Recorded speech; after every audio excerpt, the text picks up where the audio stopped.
What I'd like to do in this video is show you a tool that you can use to practice your triangle calculations, especially with law of sines and law of cosines. What I'd like you to do is go to Google and type in virtual manipulatives, and you enter. The first item on the list will always be the National Library of Virtual Manipulatives.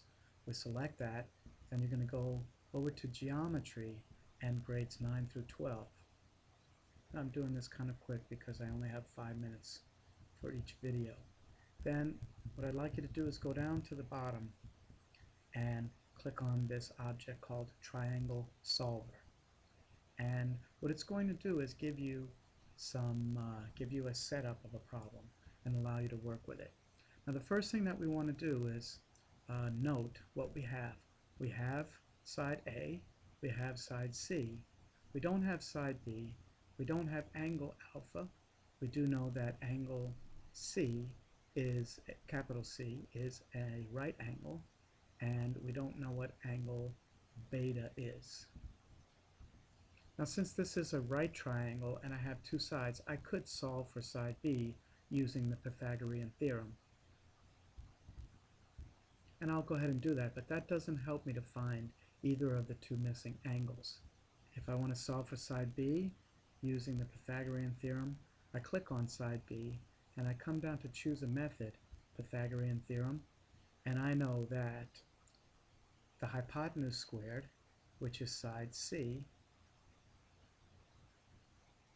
let's see, I'm sorry, that should be over here, side C is equal to side A squared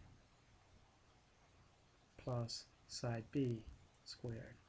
Now I don't know what side B is, and the way I would solve for that is by subtracting 48 squared from 52 squared and then taking the square root of that. I'm going to use my graphing calculator to do that, and I have 52 squared. 52 squared minus 48 squared, and that equals 400. And then I need the square root of that, which I know should be 20. Let me just go ahead and do that. Square root of second answer, close paren, and that gives me 20. So I'm going to type that result in there, check, and it says that I'm correct within 1%.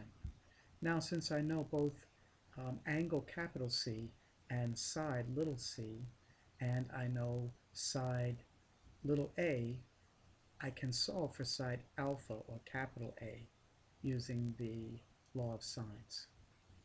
So I come in here and select. So I click on solving for, and I go back to click on that angle, and I'm going to solve using the law of sines. And I need to set that up. So I know that sine alpha over side A is equal to sine of gamma over side C, and I need to find that result. And again, I use my graphing calculator to do that. So very quickly, I'm not going to write this down, but I would use cross multiplication here. It tells me that 52 sine alpha is equal to 48 sine of 90 degrees, and we know that sine of 90 degrees is 1. So if I were to divide 48 by 52, I would get sine of alpha.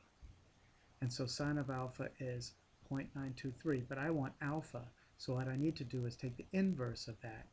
So I do second inverse sine of the answer,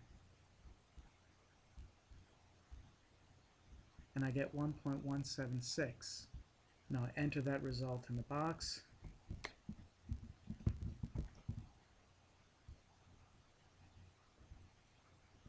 Oops.